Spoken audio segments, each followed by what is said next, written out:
Welcome everyone to this Flax Linen video from the Alliance for European Flax Linen and Hemp. We are pleased to present to you the evolution of European flax to its version 3.1.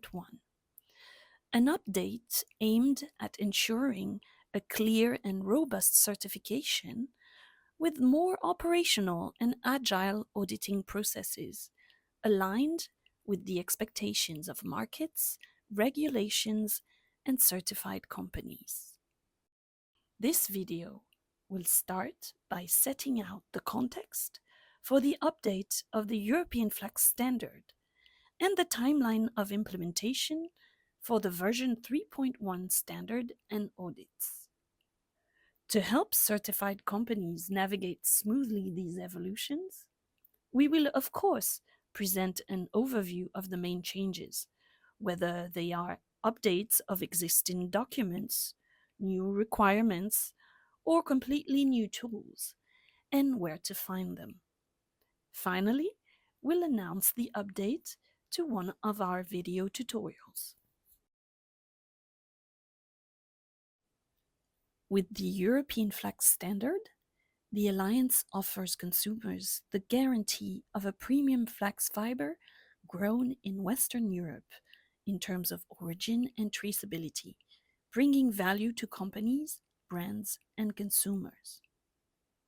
A business-to-business tool for companies within the flax linen value chains, and a business-to-consumer tool for brands. To meet markets' expectations, we built European Flax as a robust certification based on an open source standard and with high added value attributes.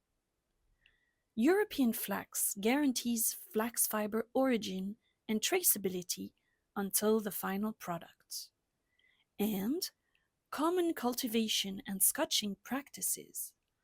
These guaranteed common practices are the foundation for the favorable environmental profile of the European flax fiber.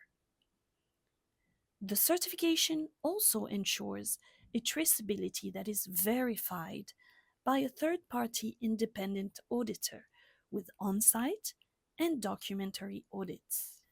Product composition is supported and verified by an ISO norm, acting as an anti-counterfeiting tool for reliable product labeling.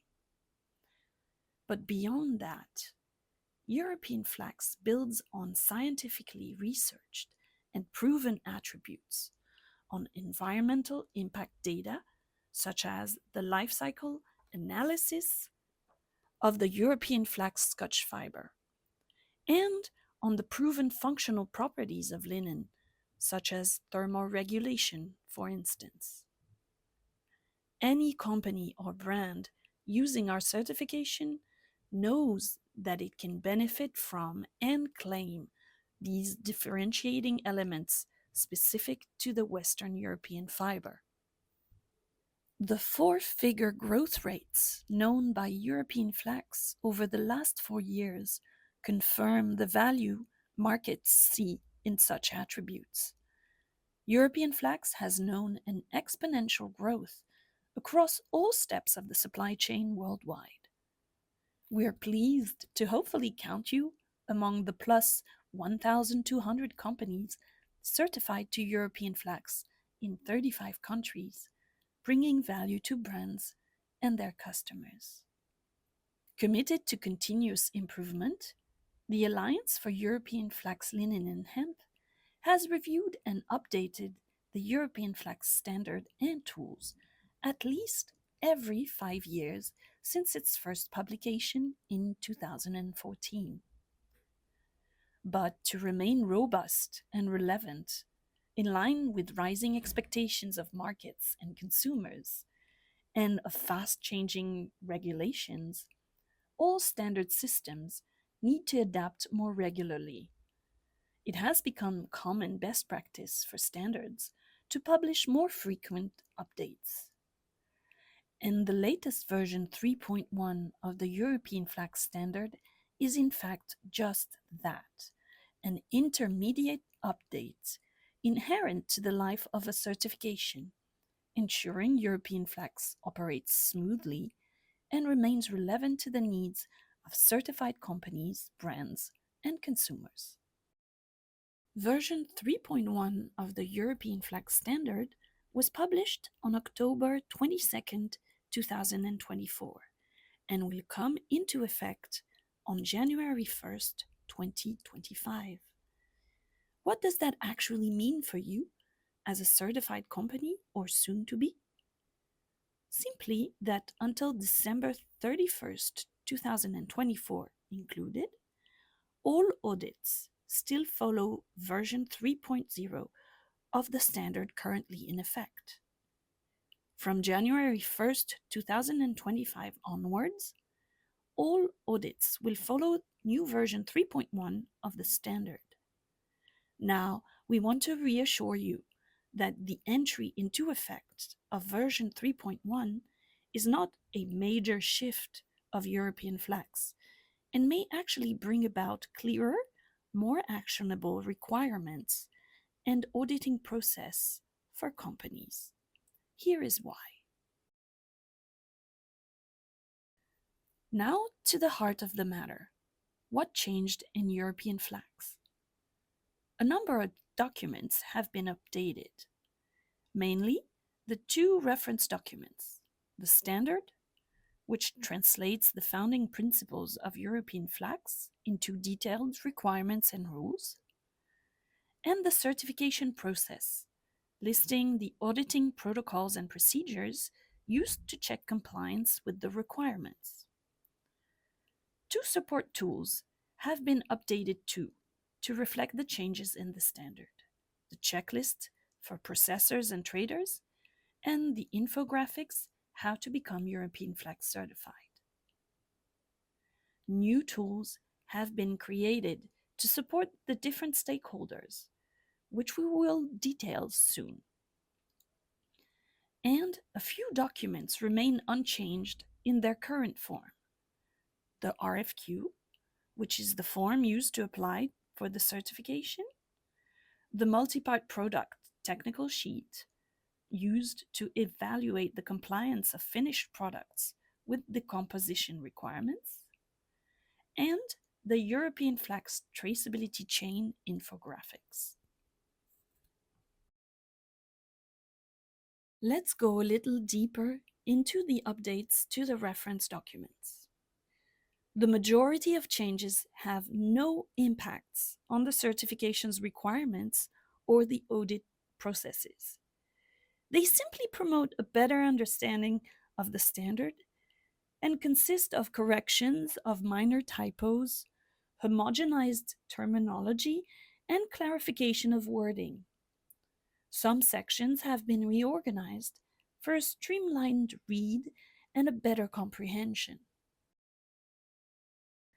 Some deeper adjustments have been made too, mostly reflecting technical and operational feedback on auditing processes, always with the aim of keeping European Flax robust, relevant, and operational.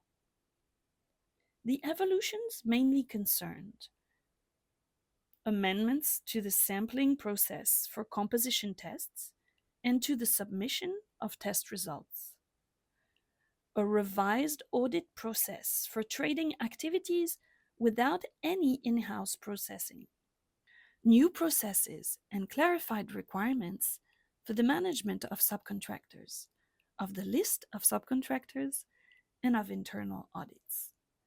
We will get back to this last topic at the end of this video. Quite synthetically, what is the new process for composition tests? When composition tests are applicable, Bureau Veritas auditors will select one reference for composition testing per applicable activity and per site. The results of such tests will have to be presented to the auditor during the following audit. What about the revised audit process for trading activities without any in-house processing? There are three possible scenarios. Sites involved only in trading will be audited only off-site through documentary audits, whether they take physical possession of certified materials or not. Sites doing both trading and in-house processing will be audited like processors, with a documentary audit on years 1 and 3 and an on-site audit on year 2. And for sites involved in trading but with processing activities that are entirely subcontracted, the contracting organization will be audited off-site only, while their processing subcontractors may be subject to on-site audits by Bureau Veritas, depending on their risk levels, which are detailed in the standard. We're always looking for ways to support certified companies throughout the life of their certification, be it with such videos, with tutorials, or other support tools. The launch of version 3.1 was an opportunity to offer you new tools to prepare for your audits and to navigate the recent evolutions. In European Flax, when using subcontractors to process your certified materials and products, these subcontractors must be checked for compliance with the requirements of the standard through internal audits. Internal audits are mandatory yearly audits of subcontractors, on-site or documentary, performed by the contracting organization. To guide you in conducting these yearly audits of your subcontractors, we have developed a tool, a guideline outlining the framework of verification and the related requirements in the standard. Because we know change can be overwhelming, that it takes up resources and energy, for each modified documents, we have identified and categorized for you the differences between version 3 and 3.1 into what we called change logs. This new tool gives you visibility on the modifications to all documents and on their potential level of impact. Changes have been classified as follows: cosmetic changes with no impact on rules and processes, only meant for an improved understanding; real evolutions of a requirement or new requirement; and remove requirement.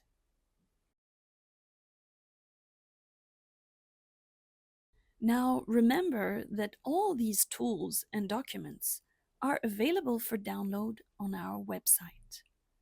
Just go to the dedicated technical documents page, gathering all the essential documents for certification, the new standard and certification process, infographics, checklists, and change logs are all available there.